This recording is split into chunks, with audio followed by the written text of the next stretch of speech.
Lui. Elle se retourna, quitta la fenêtre, et dos à la lumière du jour baissant, je ne pouvais voir que son âme sur ses traits du bout de mes doigts. Je l'entendis dire dans un murmure, « Elle, nous, les guerrières au vagin de calice, nous voudrions retourner à l'innocence des sentiments. Je voudrais que tu prennes mon cœur comme tu prends mon corps, avec tendresse, avec délicatesse, avec respect, avec jouissance, avec rage. » Lui. Son corps parlait quand elle marchait. On voyait sur son visage un reflet brillant, comme un phalanstère qui libérait les énergies. À ces moments-là, son corps tout entier chantait. Elle l'entendait et répondait avec un bonheur qui se répandait sur son visage. Elle avait ouvert tant de portes en se laissant guider par sa nécessité. Elle ne pouvait pas vivre ce qui lui était proposé par des êtres avides de pouvoir. Elle avait besoin de relier le tout. Quel tout? L'humain qui avait été conditionné, et l'humain dont son cœur parlait et qui lui disait quel en était le chemin. Je voudrais que tu me chantes. Je voudrais être ta lumière. Que tu sois ma promenade dans les bois. Que nous soyons des châteaux de végétation, pleins de ronces et de liberté, qui nous tiennent chaud, qui nous tiennent froid. Que nous soyons une Amérique à la dimension d'un mouchoir rempli de senteurs. Je chemine sur les chemins de mes pensées qui se déroulent comme un ruban de parchemin. Du haut de ton mirador, me verras-tu, moi si petite dans mon univers de ma liberté. Lui, lorsqu'elle prit sa liberté de femme pour rencontrer des différents et des pareils, les semblables la confirmèrent dans sa recherche du pourquoi et du comment, qui lui permettait de construire une incessante évolution. Mais le tout lui était indispensable.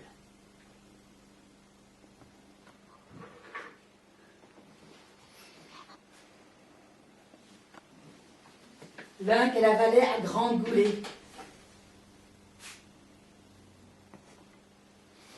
l'autre avec modération.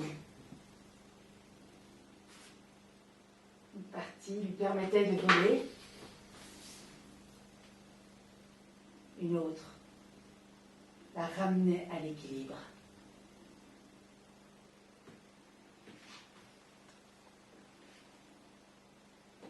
Dans tout ce magma, elle comprit très vite que notre cerveau ne pouvait en tenir que des parcelles.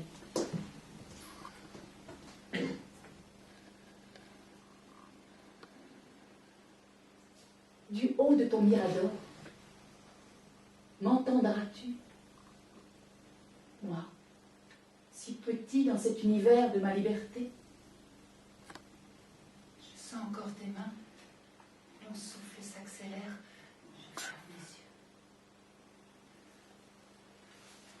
les yeux. Ma tête disait non, car elle savait que mon corps rempli de désir pouvait en quelques instants anéantir mon âme qui veut se préserver de la souffrance.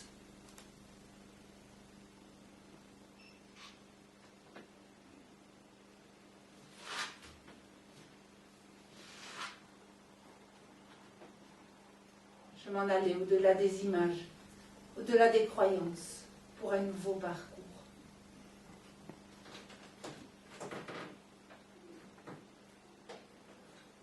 Lui, Elle échappait à ce malaise inconnu en marchant sur les marches branlantes de la vie.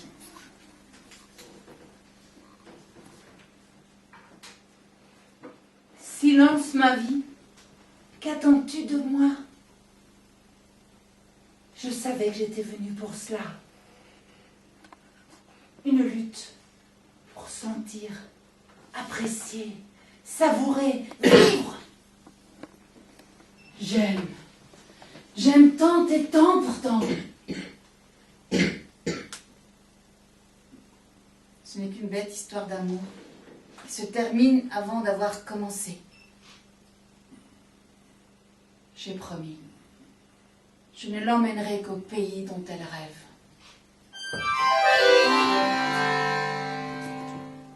Je suis féminité.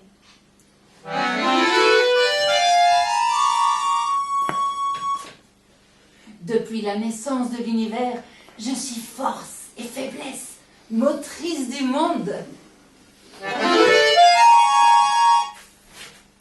Je suis l'authenticité.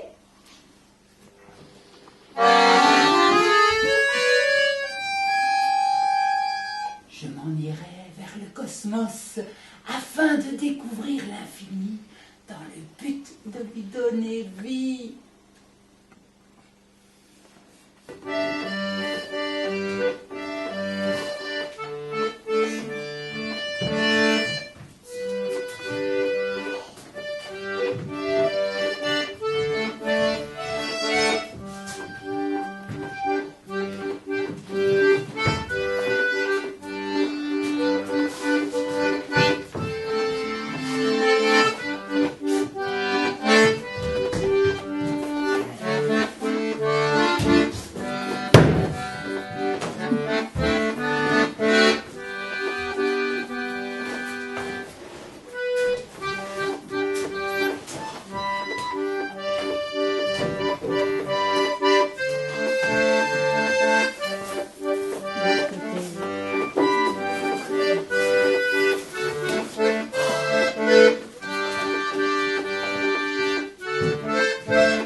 Il est au pays des arts un lien magique où les images, les pensées se donnent rendez-vous et chantent les rêves à venir.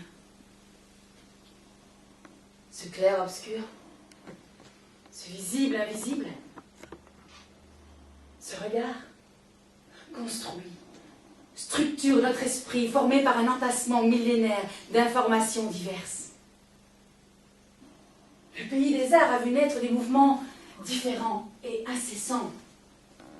L'art est multiforme et sera toujours un repère utile à la société, tel un miroir aux multiples facettes. Il est au pays des arts.